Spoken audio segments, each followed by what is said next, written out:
नमस्कार। आज हम एक बहुत ही दिलचस्प किताब पर बात करने वाले हैं, पीटर लिंच की one up on wall street. हाँ बिल्कुल। अक्सर लगता है ना कि ये शेयर बाजार ये सब बड़े एक्सपर्ट्स का खेल है, सूट बूट वालों का। हाँ, ये धारणा तो काफी आम है। पर क्या ये सच है? क्या हम जैसे आम लोग अपनी रोजमर्रा की समझ से इसमें सफल हो सकते हैं? पीटर लिंच तो यही कहते हैं, और वो कोई छोटे मोटे एक्सपर्ट नहीं, दिग्गज फंड मैनेजर रहे हैं। सही। तो आज हम इसी किताब के हिंदी बुक रिव्यू के आधार पर ये समझने की कोशिश करेंगे कि कैसे एक आम इंसान भी, मतलब बिना किसी फैंसी डिग्री के, स्मार्ट तरीके से इन्वेस्ट कर सकता है। बिल्कुल, लिंच का यही तो मिशन है इस किताब में। चलिए तो फिर शुरू करते हैं हाँ, बातचीत। निश्चित रूप से। देखिए, इस किताब का जो सबसे बड़ा संदेश है ना, वो ये है कि ये जो निवेश की दुनिया है ना, ये उतनी रहस्यमयी नहीं है जितना हमें लगता है या बताया जाता है। मतलब एक साधारण इंसान, उसके पास एक बढ़त होती है, एक खास एज। एज? ये क्या चीज है? ये एज आता है उनकी अपनी दुनिया से। जो कंपनियां, जो प्रोडक्ट्स वो रोज इस्तेमाल करते हैं, आसपास देखते हैं, दुकानों में जाते हैं, उससे उन्हें एक जमीनी समझ मिलती है। अच्छा। कई बार ये समझ उन वॉल स्ट्रीट एनालिस्ट से ज्यादा गहरी हो सकती है, जो सिर्फ कंप्यूटर स्क्रीन पर नंबर देख रहे होते हैं। तो ये एज वाली बात सुनने में तो बहुत अच्छी लग रही है। मतलब जो हम रोज देख रहे हैं वही हमारी इन्वेस्टमेंट स्ट्रैटेजी बन सकती है। हाँ, और यहीं से लिंच का वो सबसे फेमस सिद्धांत आता है, invest in what you know. जिसे आप जानते हैं उसमें निवेश करें। बिल्कुल।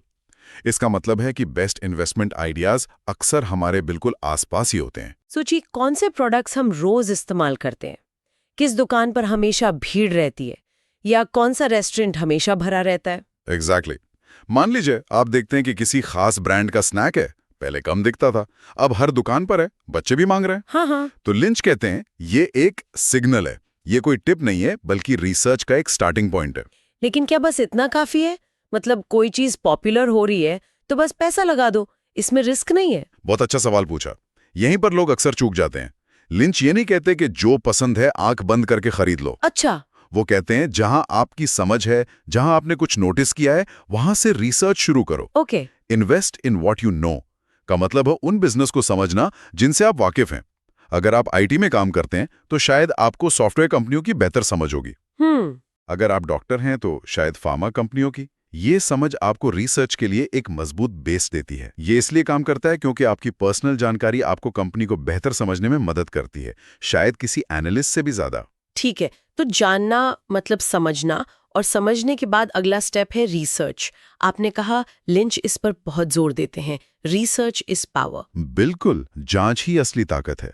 ये सिर्फ प्रोडक्ट पॉपुलर है या नहीं, इससे कहीं आगे की बात है। किसी दोस्त या टीवी वाले एक्सपर्ट की टिप पर पैसा लगाना, ये तो खतरनाक हो सकता है। बहुत ज्यादा। लिंच का एक बड़ा पावरफुल कोट है, स्टॉक खरीदना मतलब किसी बिजनेस का हिस्सेदार बनना। हाँ, ये बात सोचने वाली है। आप सोचिए, जब आप एक शेयर भी खरीदते हैं, आप उस कंपनी के मालिक बन जाते हैं, एक छोटे से हिस्से के।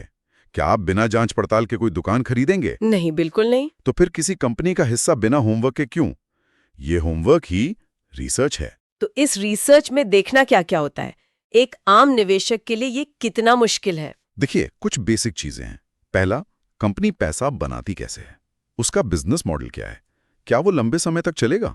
दूसरा, कंपनी की फाइनेंशियल हेल्थ कैसी है, क्या वो प्रॉफिट कमा रही है, लगातार सेल्स बढ़ रही हैं या नहीं। ओके। तीसरा, बहुत जरूरी, कंपनी पे कर्ज कितना है, कहीं ऐसा तो नहीं कि प्रॉफिट तो है पर कर्ज के बोझ तले दबी है। हाँ, ये तो देखना पड़ेगा। चौथा, मैनेजमेंट कैसा है, भरोसेमंद है, अनुभवी है।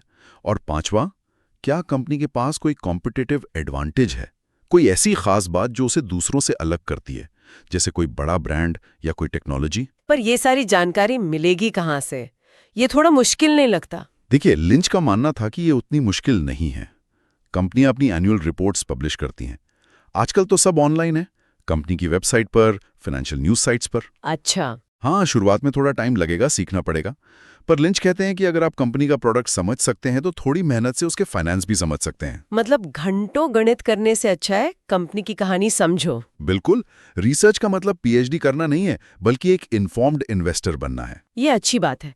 तो रिसर्च डरावनी नहीं बल्कि बिजनेस को समझने का तरीका है। अच्छा, लिंच एक और इंटरेस्टिंग चीज करते हैं, वो स्टॉक्स को अलग अलग कैटेगरीज में बांटते हैं। हाँ, ये क्लासिफिकेशन बहुत प्रैक्टिकल है। इससे इन्वेस्टर को समझने में मदद मिलती है कि वो किस तरह की कंपनी में पैसा लगा रहा है और उससे क्या उम्मीद रखनी चाहिए। हर टाइप का रिस्क और रिवॉर्ड अलग होता है। पहली कैटेगरी है स्लो ग्रोअर्स, धीरे बढ़ने वाले। हाँ, ये बड़ी मैच्योर्ड कंपनियां होती हैं, जैसे बड़ी बिजली कंपनियां या पुरानी इंडस्ट्रीज। ग्रोथ धीमी होती है पर स्टेबल होती हैं, अक्सर डिविडेंड देती हैं। कम रिस्क, रेगुलर इनकम टाइप। बिल्कुल। फिर आते हैं स्टॉलवर्ड्स, मजबूत कंपनियां। अच्छा। ये भी बड़ी जानी मानी कंपनियां होती हैं, जैसे बड़ी एफएमसीजी कंपनियां या बड़ी फार्मा कंपनियां। इनकी ग्रोथ स्लो ग्रोअर से थोड़ी बेहतर होती है, मान लीजिए 10-12% साल की। ये मार्केट गिरने पर ज्यादा मजबूती से टिकती हैं, पोर्टफोलियो को स्टेबिलिटी देती हैं।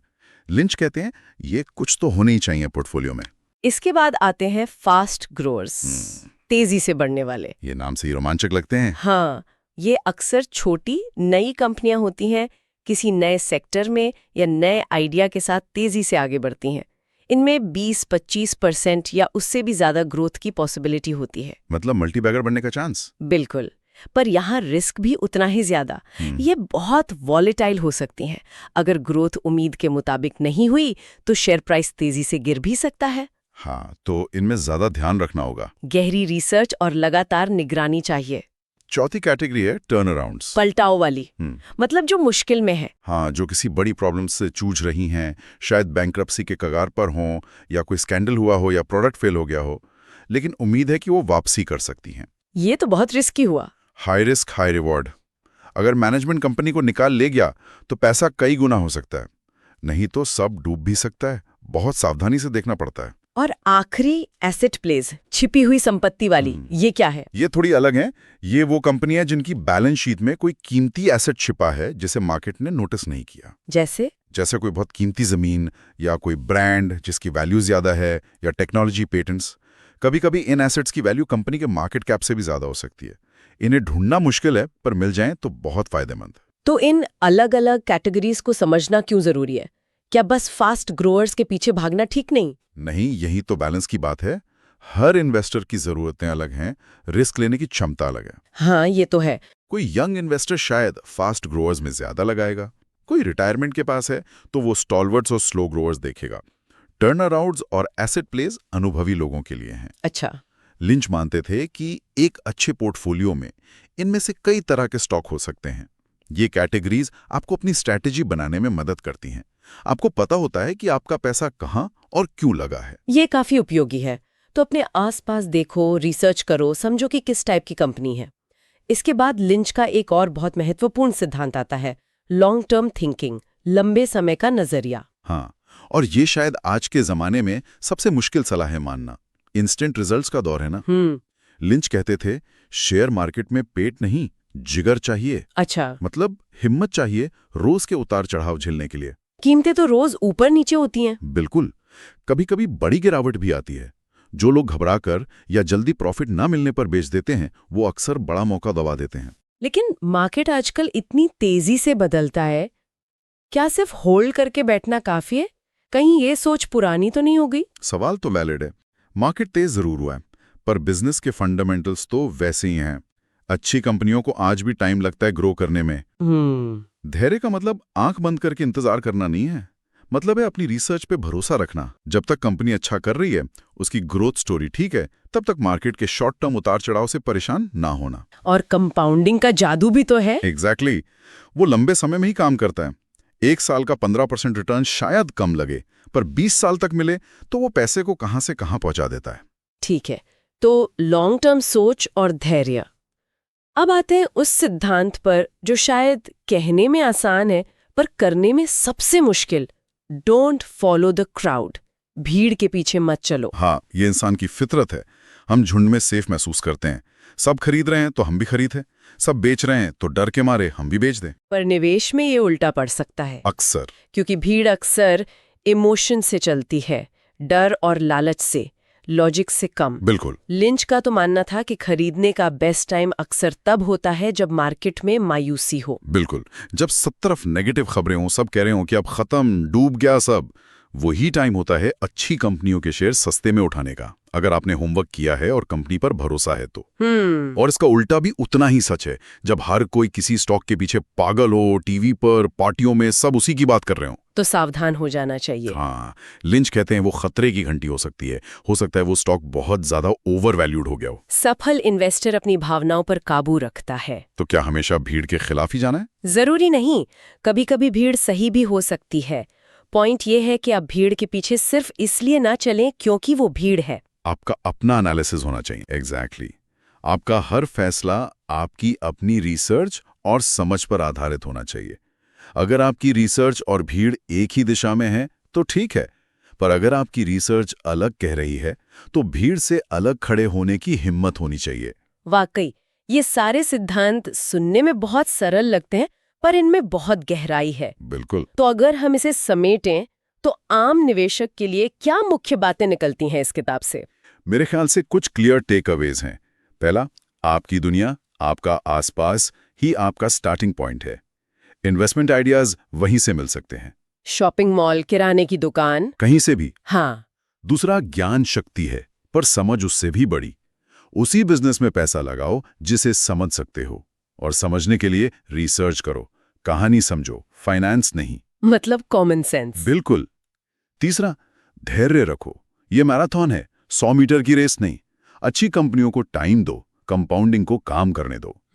और चौथा, दिमाग ठंडा रखो, भीड़ से बचो, डर और लालच में फैसले मत लो, अपनी रिसर्च पर टिके रहो। ये तो निवेश को देखने का एक बहुत ही प्रैक्टिकल और कह सकते हैं एम्पावरिंग तरीका लगता है, जैसे लिंच ने इसे आम आदमी के लिए खोल दिया हो। आपने बिल्कुल सही शब्द इस्तेमाल किया है, एम्पावरिंग। ये किताब असल में इन्वेस्टमेंट को डेमोक्रेटाइज करती है। ये उस मिथक को तोड़ती है कि आपको कोई बड़ा एक्सपर्ट होना जरूरी है। सही। लिंच दिखाते हैं कि जिज्ञासा, थोड़ी मेहनत, कॉमन सेंस और अपने अनुभवों का सही इस्तेमाल, इससे कोई भी अपनी फाइनेंशियल किस्मत बना सकता है। आपकी रोज की जिंदगी ही आपकी रिसर्च लैब है। तो कुल मिलाकर वन अपॉन वॉल स्ट्रीट एक बेहद प्रैक्टिकल किताब है। ये सिखाती है कि सही नॉलेज, थोड़ी मेहनत, धैर्य और कॉमन सेंस से आम आदमी भी शेयर बाजार में सफल हो सकता है। बिल्कुल। जैसा कि स्रोत में भी कहा गया है, ये उस अप्रोच की तरफ इशारा करती है जिससे कोई वॉरेन बफेट जैसे निवेशकों की सोच अपना सकता है। बिल्कुल। और ये सारी बातचीत एक बहुत दिलचस्प सवाल पर खत्म होती है। हाँ, एक विचार जो हमें सोचने पर मजबूर करता है। क्या है वो? सोचने वाली बात यह है कि अगर हम आज से पीटर लिंच की नज़र से अपनी दुनिया को देखना शुरू करें, अपने काम को, अपने शौक को, अपनी आदतों को, तो हमें ऐसे कौन से छुपे हुए इन्वेस्टमेंट आइडियाज मिल सकते हैं जिन पर शायद बड़े फंड मैनेजर्स की नज़र कभी ना पड़े। आपकी अपनी खास एज